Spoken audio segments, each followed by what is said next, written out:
구약성경 신명기 8장 1절부터 10절입니다. 구약성경 쪽으로 보시기 바랍니다. 서로 다 찾아주시기 바랍니다. 신명기 8장 1절부터 10절입니다. 구약성경 274쪽입니다. 274쪽. 네, 고맙습니다. 다 찾으셨죠? 네, 신명기 8장 1절부터 10절까지입니다. 네. 교독하겠습니다. 제가 먼저 읽겠습니다. 내가 오늘 명하는 모든 명령을 너희는 지켜 행하라. 그리하면 너희가 살고 번성하고 여호와께서 너희의 조상들에게 맹세하신 땅에 들어가서 그것을 차지하리라. 내 하나님 여호와께서 이 40년 동안에 내게 광야길을 걷게 하신 것을 기억하라. 이는 너를 낮추시며 너를 시험하사 내 마음이 어떠한지 그 명령을 지키지 않는지 알려 하시니라. 너를 낮추시며 너를 줄이게 하시며 또 너도 알지 못하며 내 조상들도 알지 못하던 만나를 내게 먹이신 것은 사람이 떡으로만 사는 것이 아니요 여호와의 입에서 나오는 모든 말씀으로 사는 줄을 내가 알게 하려 하심이니라. 이 40년 동안에 내 어르게 되어지지 아니하였고 내 다리 부러뜨지 아니하였느니라. 너는 사람이 그 아들을 징계함같이 내 하나님 여호와께서 너를 징계하시는 줄 마음에 생각하고 내 하나님 여호와의 명령을 지켜 그의 길을 따라가면 그를 경외할지니라. 내 하나님 여호와께서 너를 아름다운 땅에 이르게 하시나니 그곳은 골짜기든지 산지든지 시내와 분천과 샘이 흐르고 밀과 보리의 소산지요 포도와 무화과 나무와 석류와 감람나무와 꿀의 소산지라. 내가 먹을 것이 모자람이 없고 내게 아무 부족함이 없는 땅이며 그 땅에 돌은 철이요 산에서는 동을 캘 것이라. 내가 먹어서 배부르고 내 하나님 여호와께서 옥토를 내게 주셨음으로 말미암아 그를 찬송하리라. 아멘.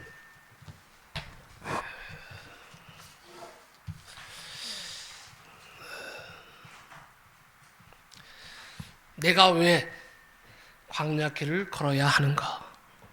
제목입니다. 이스라엘 백성들이 애굽에서 400년간을 살았습니다. 행복하게 살았을까요? 400년 동안 노예로 종살이하며 살았습니다.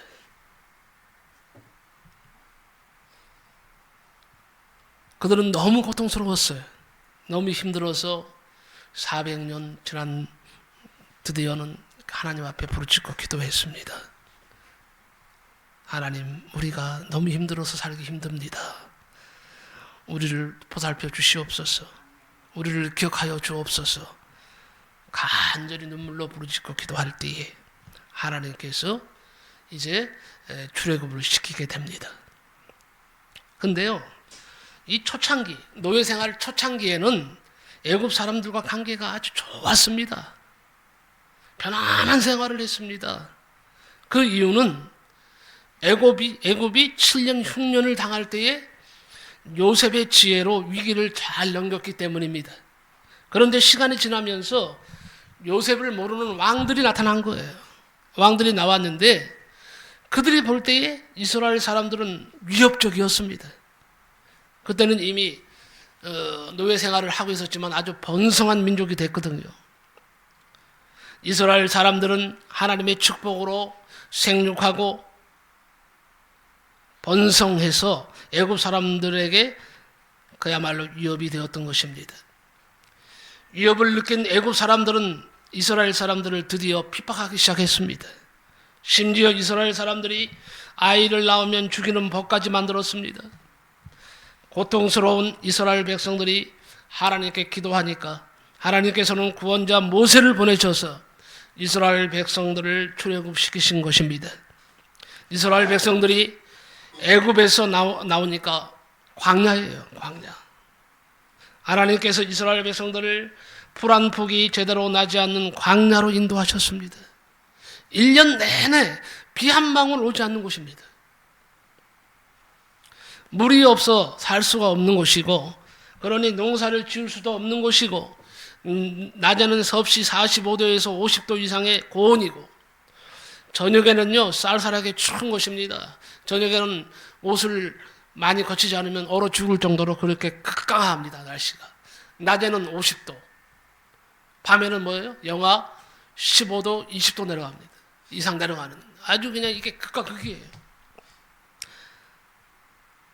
하나님은 이스라엘 백성들을요 도저히 사람이 살 수 없는 그 길로 인도하셔서 40년을 살게 하셨다는 거예요. 하나님께서는요 광야처럼 우리가 이해할 수 없는 상황과 환경으로 인도하실 때가 있습니다.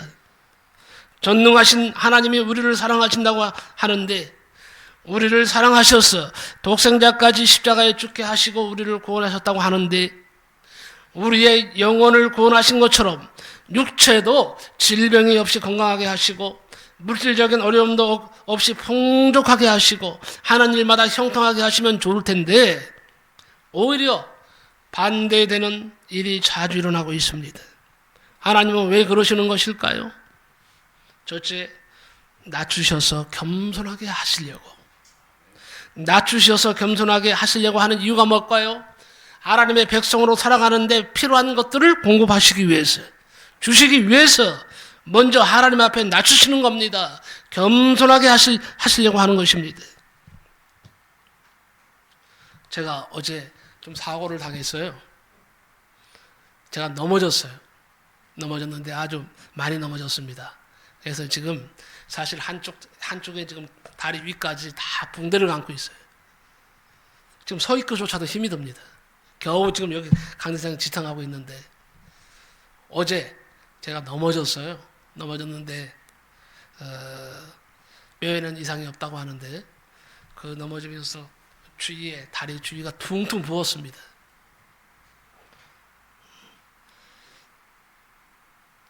근데 어저께 많은 생각을 했어요. 하나님께서 깨달으라고 갑자기 이렇게 다치게 하셨나? 그래서 어저께 참 눈물을 많이 흘리면서 하여튼 우리는요 어떤 일이 일어나면 하나님께 회개하는 거예요. 내가 잘했든 못했든 하나님 잘못했습니다. 용서해 주세요. 용서해 주세요.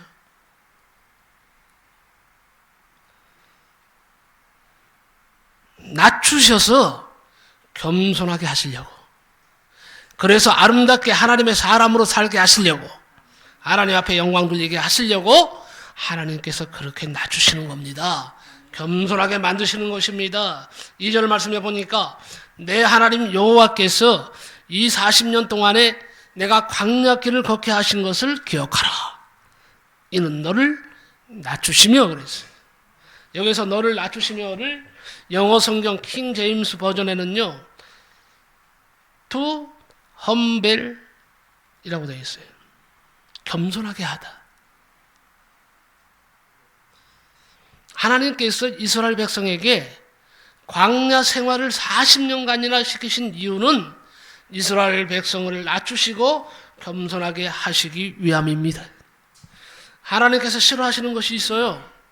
잠언 6장 16절에 보니까 여호와께서 미워하시는 것 곧 그의 마음에 싫어하시는 것이 17가지니 곧 교만한 눈과 거짓된 혀와 무죄한 자의 피를 흘리는 손과 악한 계교를 꾀하는 마음과 빨리 악으로 달려가는 발과 거짓을 말하는 망령된 증과 및 형제 사이를 이간하는 자니라 그랬어요.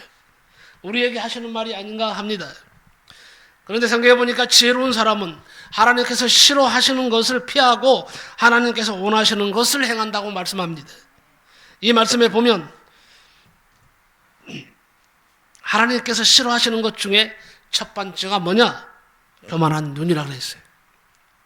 하나님은 교만을 가장 싫어하시기 때문에 하나님을 잘 섬기고 하나님께 복을 받으려면 교만을 버리고 겸손해져야 됩니다. 우리가 겸손하지 못하니까 광야길을 걷게 하셔서 우리를 낮추시는 겁니다. 그래서 우리가 먼저 해야 할 일은 우리 속에 있는 교만한 마음을 깨트리는 것입니다. 교만을 깨트리는 두 가지 방법이 있어요. 하나는 하나님의 위대하심을 보면서 상대적으로 자신의 초라함을 발견하는 것입니다. 위대하신 하나님 앞에서 초라한 내가 어떻게 교만할 수 있겠습니까? 그러니까 예배와 기도와 그리고 하나님의 말씀을 통해서 하나님을 만나는 사람이 복을 받는 것입니다. 또 하나는 고난을 통과하는 것입니다. 고난 속에서 세상에는 자신의 능력으로 감당할 수 없는 일들이 많다는 것을 알게 되면 그 사람은 겸손하게 됩니다. 하나님은 이스라엘 백성들이 광야를 통과하게 하시면서 이 두 가지 방법으로 그들을 낮추시고 겸손하게 하셨습니다.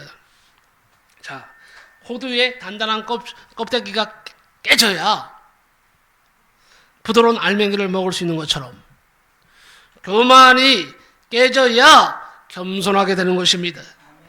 그런데 인간의 교만함은요, 절구에 넣고 찧어도 잘 깨지지가 않습니다. 그래서 우리의 삶에 고난이 계속해서 찾아오는 것입니다. 하나님께서는 광야 40년 동안 하나님의 위대하심을 보여주셨습니다. 그 빛 가운데서 이스라엘 백성들이 얼마나 완악한지도 보게 하셨습니다. 그리고 광야의 고난을 통해서 이스라엘의 교만을 깨셨던 것입니다. 고난의 필요성, 광야의 필요성을 두 가지 비유로 한번 설명을 해보겠습니다. 자, 우리가 어릴 때는 북어를 먹기 위해서 북어를 다더미돌 위에 놓고는 막 방망이로 두들겼습니다. 사정없이 두들깁니다. 방망이로 한 번만 치는 것이 아닙니다. 계속 두들고 또 두들겨서 북어가 부들부들해질 때까지 때리는 거예요. 그래서 북어가 부들부들해지면 그것을 간식으로 먹기도 하고 반찬으로 먹었습니다. 하나님은 교만한 사람을 고난이라는 방망이로 치셔서 겸손하게 만드십니다. 또 하나의 비유는 조각품이에요. 조각품. 조각가가 큰 돌을 가지고 작품을 만든다면 어떻게 할까요? 조각가는 큰 돌 속에서 작품을 바라보고 작품의 불필요한 부분을 정과 망치로 사정없이 두들겨서 깨고 그라인더로 갈아버릴 것입니다.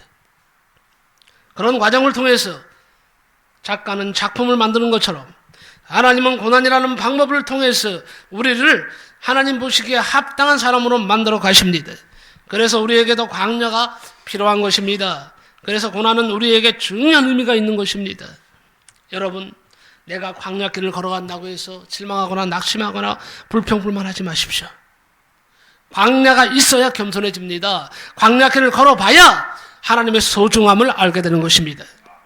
그래서 고난은 절대적으로 우리에게 필요하다 하는 것을 말씀드립니다. 두 번째는 시험하셔서 옥석을 가리시려고 하나님은 우리에게 고난의 길을 걸어가게 하시는 거예요. 광야길을 걸어가게 하시는 거예요. 자, 2절 말씀해 보니까 내 하나님 여호와께서 이 40년 동안에 내게 광야길을 걷게 하신 것을 기억하라. 이는 너를 낮추시며 너를 시험하사 내 마음이 어떤지 그 명령을 지키는지 지키지 않는지 알려 하심이라 그랬습니다. 오늘 말씀의 핵심이 바로 여기에 있습니다. 하나님께서 이스라엘 백성에게 40년 광야 생활을 하게 하신 또 다른 이유는 뭐냐? 그들을 시험해서 그들의 마음이 어떤지 또 그들이 여호와의 명령을 지키는지 지키지 않는지 시험하기 위함이라고 이렇게 말씀합니다. 여기에서 말씀하는 시험은 유혹이 아닙니다. 테스트입니다. 성경에서 말하는 시험이라는 단어는 두 가지로 쓰이고 있어요. 하나는 뭐냐? 템퍼라고. 템퍼. 그 다음에 테스트입니다. 템퍼는 뭡니까? 파괴를 말합니다. 파괴한다, 부순다는 의미예요.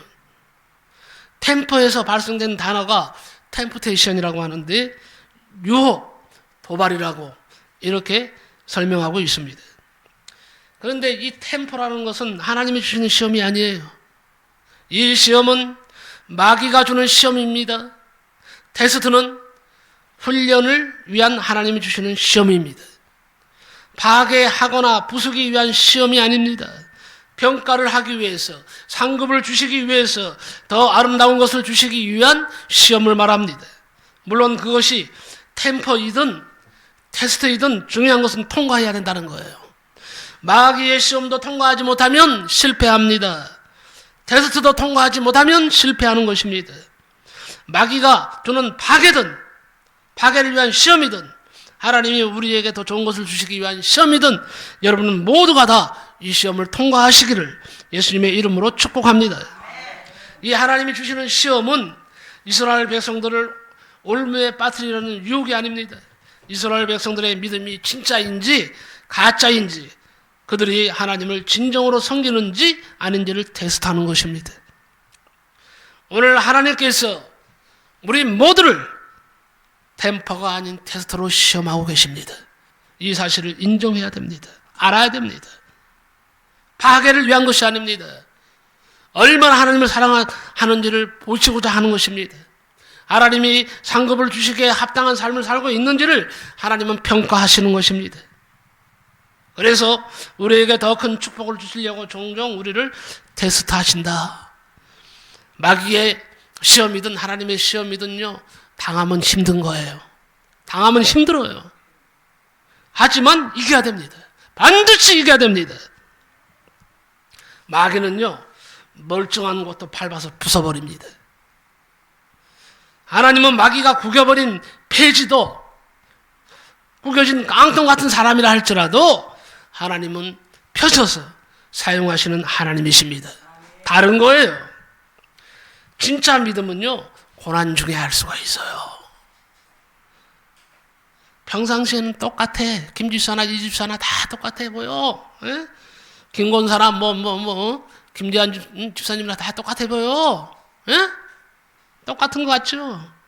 똑같이 기도하잖아요. 똑같이 찬양하고 똑같이 봉사합니다.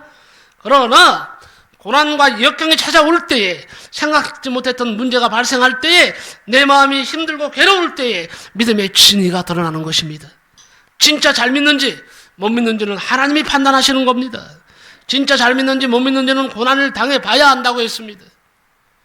고난을 잘 통과하면 잘 믿은 것이고, 고난을 통과하지 못하면 그건 아무리 내가 큰 소리치고 잘 믿었다 해도 잘 믿는 것이 아닙니다. 이걸 알아야죠. 광야길을 빠르면, 자, 광야길은 지금 광야길을 간다고 이스라엘 백성들이 갔던 광야길을 며칠이면 갈 수 있을 것 같아요? 이 목사님들이 한번 그 길을 걸어 갔다 오신 분이 있는데 15일이면 충분하다고 합니다. 15일이면 걸어서 15일.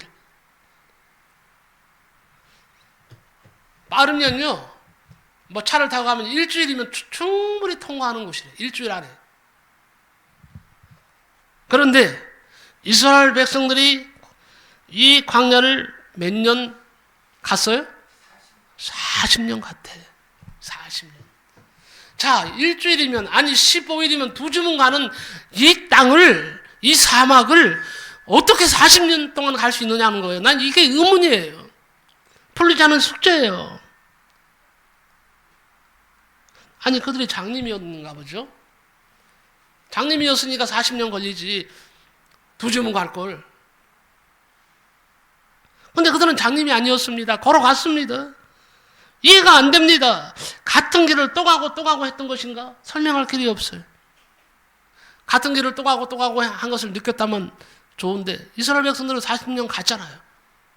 도대체 어떻게 만든 건가요? 하나님께서. 아무리 뺑뺑 잡아 던진다 그래도 알 거 아니에요. 사람은 하나님의 인격을 닮은 사람들인데. 그런데 40년을 갔다는 거 이해할 수 있습니까, 여러분? 이건 하나님이 설명하시는 수밖에 없다는 거예요. 하나님 앞에 물어볼 수밖에 없어요. 그런데 어찌해서 광야길을 40년 걸어갔는지 이유가 성경에 분명히 나와 있어요. 답이 나와 있어요.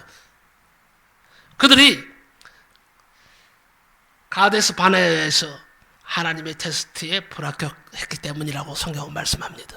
도대체 가데스 바네아에서 무슨 일이 있었기에 하나님의 테스트에 불합격했기 때문에 결국은 이들은 광야 40년을 헤매다가 들어갔습니까? 못 들어갔습니까? 그것도 못 들어갔다는 거예요.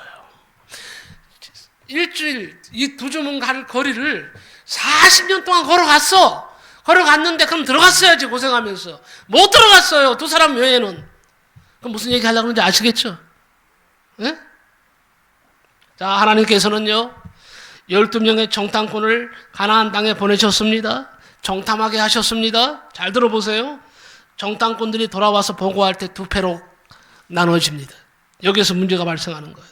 10명의 정탐꾼들은 그 땅은 그야말로 과연 젖과 꿀이 흐르는 땅이긴 한데 그곳에 거하는 족속들은 너무도 장대하고 강력해서 사람들은 그들 앞에서 메뚜기 같다고 보고했어요. 정말 그 당시에 가나안 땅에 사는 사람들은 키가 3m가 넘는 사람들이 수두룩했어요. 거인족이 살았습니다. 성경에 거인족이라고 돼 있어요. 거인족이 살았어요. 그러니까 이스라엘 백성들이 보니까 이거는 뭐 어떻게 되겠어요? 정탐꾼들이 보니까 기절초풍할 일이죠. 10명의 정탐꾼이 그렇게 메뚜기 같다고 거기 가면 우리가 다 죽는다고 가서는 안 된다고 부정적인 보고를 했어요.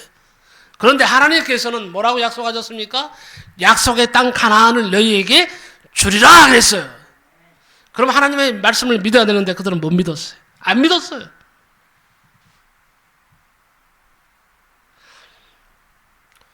그 보고를 들은 이스라엘 백성들은 불신앙에 사로잡혀서 밤새도록 통곡을 합니다.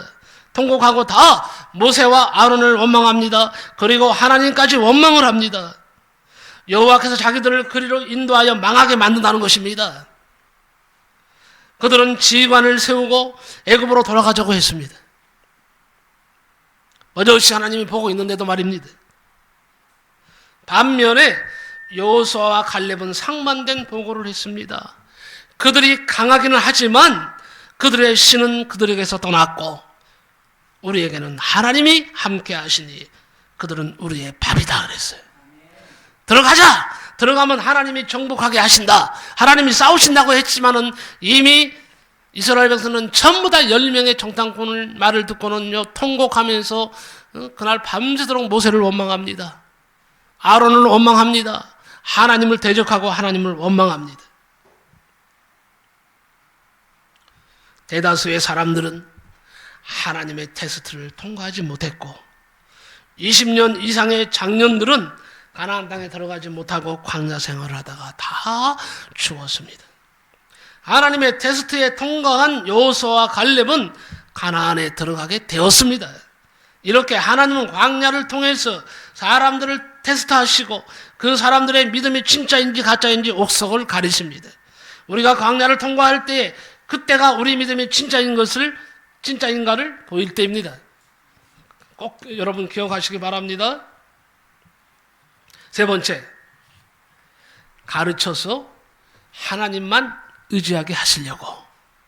가르쳐서 하나님만 의지하게 하시려고 그들을 광야길로 가게 하신 겁니다. 광야는 히브리어로 미드바르라고 하는데 말하다라는 뜻의 다바르에서 유래했어요. 다바르. 광야는 하나님이 말씀하시는 장소다 이겁니다.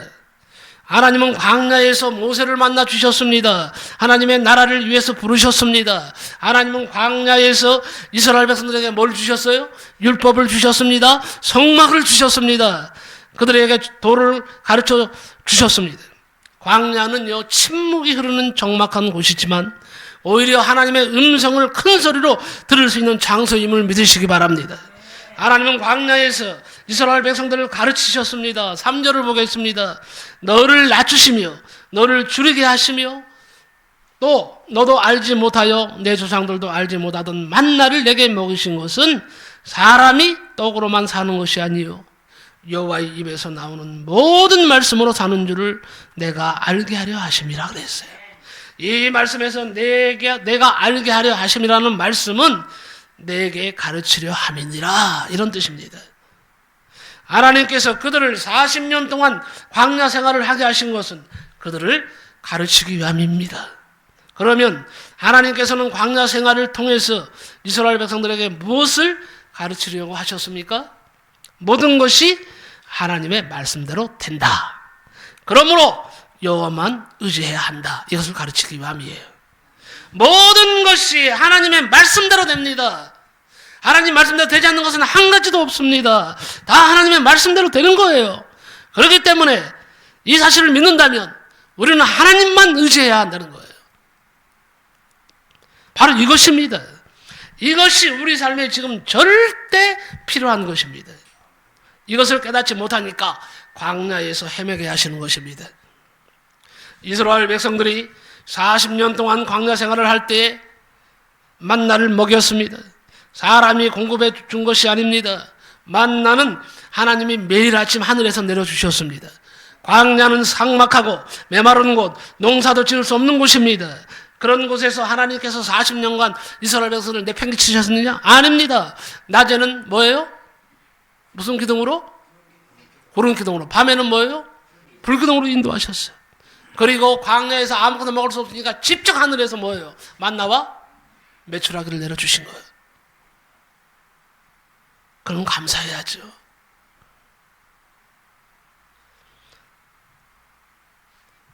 하나님께서는요, 광야 생활을 그들이 할 수밖에 없도록 하신 것은 광야에서도 하나님은 함께 하신다. 하나님이 말씀하시면 그대로 된다. 하나님이 모든 것을 공급하시는 자이시다 하는 이 말씀을 가르치시기 위해서, 배우게 하기 위해서 하나님은 그들을 광야 40년 걸어가게 하신 겁니다. 그런데 아이러니하게도 40년을 걸어가면서 깨달았어야죠. 못 깨달았어요. 계속 하나님을 원망합니다. 뭐 틈만 나면 원망하는 거예요. 틈만 나면 어쩌고 저쩌고 하면서. 하나님 보시기에 이 사실을 깨닫지 못하니까 광야에서 다 죽여버린 거예요. 죽게 하신 거예요. 할렐루야 교회가 있어요. 김상복 목사님이신데, 지금은 할렐루야 교회 김상복 목사님이 원로 목사님이신데, 인생의 초기에 광야 같은 삶을 사셨습니다. 이분은 이북 출신이에요. 1939년 평양에서 태어난 그런 가족과 함께 평양에 있는 산정한 교회를 다녔다고 합니다. 주기철 목사님과 조만식 장로님 같은 분들의 순교 신앙을 보고 자란 그는 학교 조회 시간대에 신사참배를 어린 마음에도 하지 않았어요. 맨날 불려가서 두드러 맞았어요. 신사참배를 하지 않고 서 있었고, 해방 후에는 자신의 영웅이 누군지 쓰라는 문제의 답으로 김일성 장군이 아닌 예수님이라고 썼다가 뒤지게 맞고는 거반 죽을 지경까지 맞은 사람이에요. 그리고 그는 주일 성수 때문에 학교에서 매를 수없이 맞았습니다. 6.25 전쟁 때에 부모님과 동생들을 두고 남아하여서 온갖 시련을 겪었습니다. 인생 자체가 수많은 매듭이 있는 밧줄 같았어요. 겨우 하나가 풀리면 또 다른 매듭이 기다리고 있습니다. 비난을 온 부산에서 중학교를 졸업한 그는요, 서울에 있는 고등학교로 진학을 하고 싶었어요. 형님들은 말합니다. 서울이 어디라고 내가 서울 간다는 거냐? 내가 서울에 아는 사람이 있느냐? 아니면 돈이 있느냐? 말도 안 된다 하고는 강력하게 반대했지만, 가방 하나 딸랑 들고 밤 기차를 타고 무작정 서울로 향한 그는 차 안에서 하나님께 절박한 심정으로 기도했답니다. 하나님, 저는 서울에 아는 사람이 없고 돈도 한 푼도 없습니다. 저에게는 아무것도 없습니다. 그러나 제게는 하나님이 계시니 하나님이 도와주세요. 하나님, 저 공부시켜주세요. 그렇게 간절히 기도하면서 그는 경복고등학교에 합격을 했습니다. 그러나 문제는 등록금이 없는 거예요. 등록 마지막 날까지 간절히 기도하는데 하나님의 음성이 분명하게 마음에 들렸습니다. 너 학교에 가서 돈 없다고 해라. 하나님이 그렇게 말씀하시는 거예요.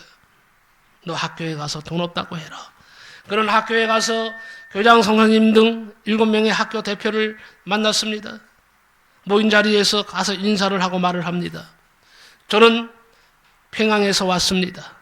부산에서 중학교를 졸업하고 서울에 있는 이 학교에 합격했습니다. 그런데 등록금이 없습니다. 저 공부하고 싶습니다. 막 울면서 얘기했대요. 저 공부하고 싶어요. 공부시켜 주십시오. 그러면 보답하겠습니다. 이 말에 감동을 받은 교장 선생님이여 등록금 면제시켰답니다. 등록금을 받고 이제 공부를 계속하게 되었고 서울대학에 입학을 하게 됩니다.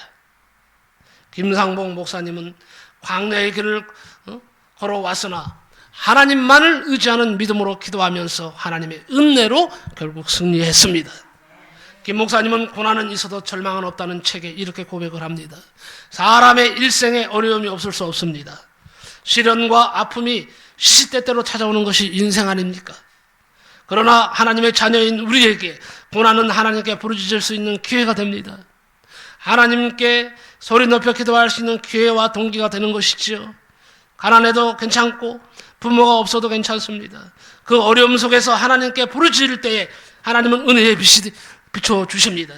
지금 돌이켜보면 그 모든 과정이 훗날 하나님의 종으로 쓰시기 위한 하나님의 훈련과 준비 과정이 아니었나 싶습니다. 그 사실을 깨닫고 난 후에는 하나님께 깊이 감사의 고백을 드릴 수 있게 되었습니다. 라는 간증을 했습니다. 여러분, 하나님은 저와 여러분을 광야에 서게 하십니다. 나를 깊은 어둠 속에 홀로 두십니다. 어두운 밤과 같은 광야는요 참 깁니다. 길어요. 너무나 길어서 눈물이 납니다. 하나님은 나를 고독하게 낮아지게 하시고 세상 어디도 기댈 수 없게 만드십니다. 왜 하나님은 우리에게 그런 광야를 통과하게 하시는 것일까요? 주님은 광야를 통해서 주님만 내 도움이 되시고 내 빛이 되시고 내 친구 되시는 것을 가르쳐 주십니다. 나는 주님 손 놓고는 단 하루도 살 수 없습니다. 나는 광야에 서 있습니다. 나는 주님 손만 잡고 살아야 합니다. 제가 그런 고백을 지금 하고 있거든요. 광야는 하나님의 은혜 없이는 살 수 없는 곳이에요. 하나님만 의지해야 합니다. 우리가 사는 세상도 광야와 같습니다. 우리는 간혹 또 어떤 사람은요 자주 눈물 골짜기를 통과합니다. 우리는 광야에 서 있으며 우리도 주님 손 놓고는 단 하루도 살 수가 없는 것입니다. 우리도 하나님만 의지해야 합니다. 그래서 하나님은 의지하라고 광야 길을 걸어가게 하시는 거예요.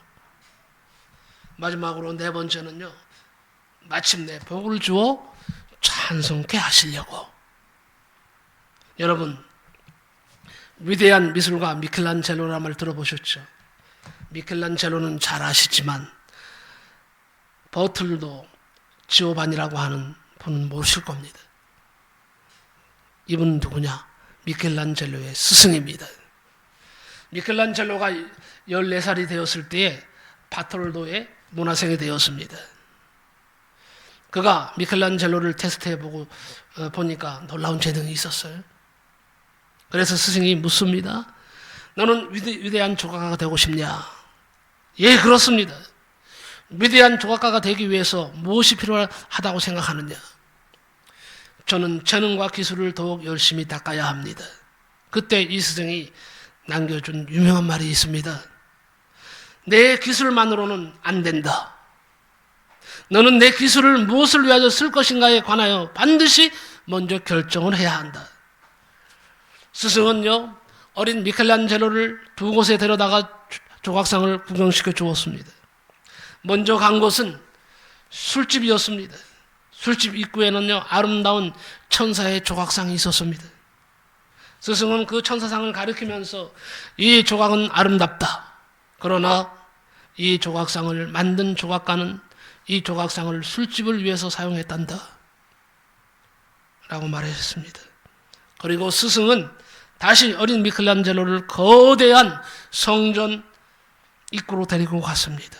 그리고 거기에 세워진 아름다운 천사 조각상을 보여주었습니다. 너는 이 천사의 조각상이 더 아름답게 느껴지느냐? 아니면 아까 그 술집 입구에 있던 조각상이 더 마음에 드느냐? 두 개의 조각상은 모두 똑같은 조각이지만 하나는 하나님의 영광을 위하여 쓰여졌고, 또 하나는 술을 마시는 사람들의 쾌락을 위해서 세워졌단다. 너는 내 기술과 재능을 무엇을 위하여 쓰기를 원하느냐? 이때 미켈란젤로는 이렇게 대답했다고 합니다. 스승님, 하나님을 위하여 쓰겠습니다. 미켈란젤로가 이런 정신으로 작품 활동을 했기 때문에 하나님은 그에게 놀라운 재능을 더하셨던 것입니다. 16절을 보겠습니다. 같이 한번 읽어봅시다. 16절 같이 읽습니다.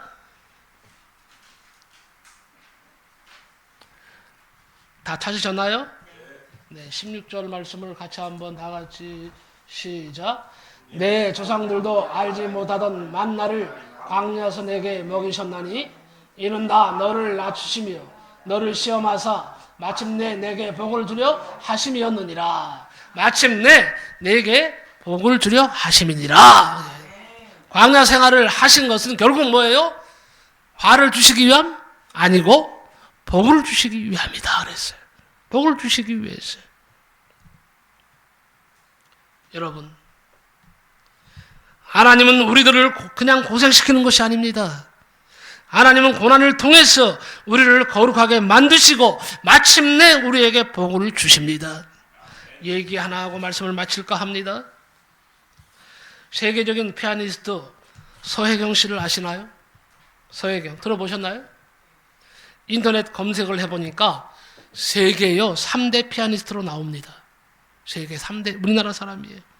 서혜경 씨는요, 서혜경 씨 어머니는 초등학교 5학년인 어린 혜경이를 새벽 5시에 깨워서, 혜경아, 체력이 약해서는 세계적인 피아니스트가 될 수 없단다.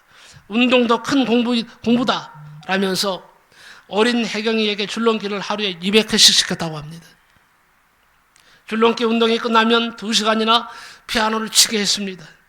그리고 학교로 보냈습니다. 학교에서 돌아와서 밤늦도록 피아노를 쳤습니다.